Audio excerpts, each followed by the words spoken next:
प्रेम। आज बहुत दिनों बाद दोनों का मिलना हुआ है। फोन पर तो अक्सर बातें हो जाती हैं, लेकिन छोटा शहर होने के कारण उनका मिलना नहीं हो पाता था। लड़की को हमेशा ये डर रहता है कि ऐसे बार बार मिलने से उन्हें कोई देख लेगा। इसीलिए जब वे मिलते हैं तो लड़की हमेशा अपना चेहरा ढक कर रखती है। छोटे शहर में अपने प्रेम को छुपा कर रखना सांस लेने जितना ही जरूरी होता है। लड़का तय समय से पहले ही पहुंच गया था। आते वक्त उसने लड़की के लिए चॉकलेट भी खरीदी है। व्याकुलता बहुत ही तेजी से उसके मन में दौड़ रही है। उसमें आज कुछ खोया हुआ मिल जाने जैसी खुशी है। लड़की ने आज वही फिरोजी रंग का सलवार सूट पहना है जो उसके जन्मदिन पर लड़के ने उसे दिया था। आने से पहले लड़की ने लड़के से पूछा भी था कि क्या पहन कर आऊं। लड़के ने जवाब में जो मन हो पहन लेना, तुम पर तो सब अच्छा लगता है, कह दिया था। वे दोनों कृष्णा नदी के किनारे बैठे हैं। कुछ ही देर में सूर्यास्त होने वाला है। लड़का लड़की का हाथ पकड़ना चाहता है, लेकिन वो उसे ऐसा करने से मना करती है। लड़की कहती है कि उसे ऐसे हाथ पकड़ने में शर्म आती है, जबकि लड़का इस बात को अच्छे से समझ रहा है कि ये शर्म नहीं, डर है समाज का। हमारे समाज में लड़का लड़की का यूं हाथ पकड़ना बेशर्म होने जैसा है। शाम की कृष्णा आरती शुरू हो गई है। वे दोनों दूर से ही आरती देखते हैं। भीड़ में जाने से उनका पकड़े जाने का खतरा है।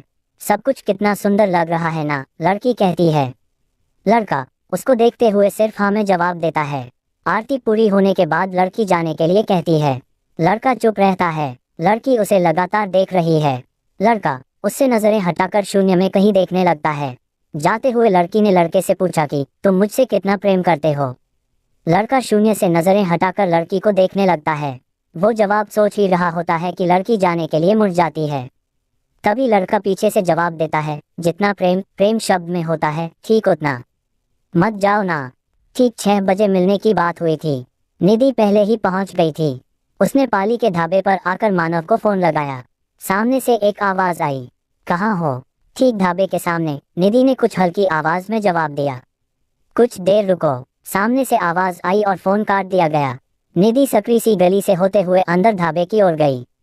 गली लड़के लड़कियों से भरी हुई थी। हर तरफ चहलकदमी का माहौल था। भीतर जाकर उसे कुछ नए पुराने दोस्त दिखाई दिए। उसने प्यार से सभी को हेलो कहा और एक कोने में जाकर बैठ गई।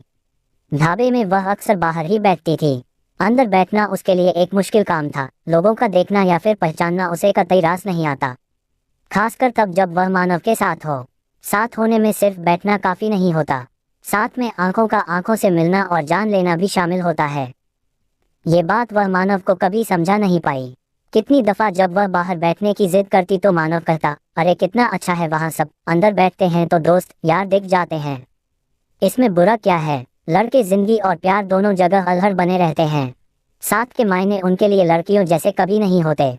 निधि के दिमाग में ये बात आई ही थी कि उसने मानव को सामने से आता हुआ देखा। उसे मालूम ही था निधि पहले की तरह कोने में ही बैठी मिलेगी। आते ही उसने पूछा, उधर कोने में क्यों बैठी हो। निधि ने रुखाई से जवाब दिया, जैसे जानते नहीं। मानव जिद्दी था। उसने मुस्कुराते हुए निधि को ठीक बीच की सीट पर बैठने को कहा। निधि टस से मज नहीं हुई। दुनिया भर के प्रेमी शहर, गली, सिनेमा में कोने की जगह की तलाश करते फिरते हैं और एक मानव है, उसे हमेशा बीच की जगह चाहिए होती है। बीच से सबको पता चल सकता है वह मानव से मिली है। पूरी डीयू की मंडली फिर कहाँ जाती है, या तो आर्ट्स फैकल्टी या फिर यहाँ पाली की कैंटीन। शुरू में निधि कभी नहीं चाहती थी कि वह और गहरे दोस्त बने। प्यार की कहानी मत जाओ ना, लेकिन समय को जो करना होता है वह करता ही है। पहले साल दोनों में कम बात होती थी। दूसरे साल कॉलेज के फेस्ट में मिलने के बाद समय कैसे साथ गुजरने लगा मालूम ही नहीं चल पाया था। प्यार के सरल दिन बादल की तरह उड़ जाते हैं और कठिन दिन किसी डूबती कुछ हुई नाव की तरह हमेशा बने रहते हैं। कल जा रही हूँ, निधि के कहते ही कमरे का मौन टूटा। मानव कुछ मायूस सा उसकी ओर देखता रहा, कहा कुछ भी नहीं। निधि चाहती थी कि वह उसे रोक ले, लेकिन सिर्फ रोक लेना काफी नहीं था। प्यार और रिश्ते के बीच एक गहरी दीवार होती है जिसे छोड़ना या फांदना होता है। मानव उस दीवार से हमेशा सटकर खड़ा रहा। न उसने दीवार के पार कभी झांका, न कभी उसे पार करने की बात ही कही।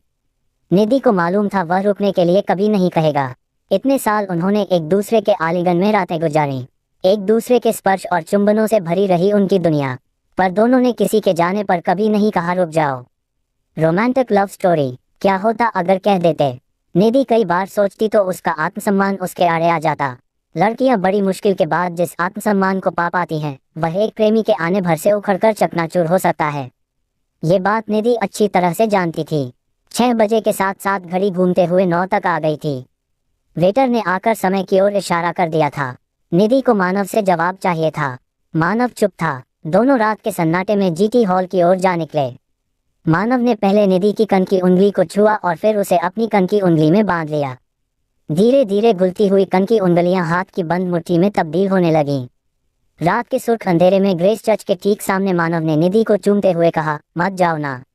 गेट के ठीक पास आम का पेड़ मुस्कुराया, मानो कह रहा हो रोकने और जाने देने के बीच सिर्फ एक शब्द, मत जाओ ना ही तो है।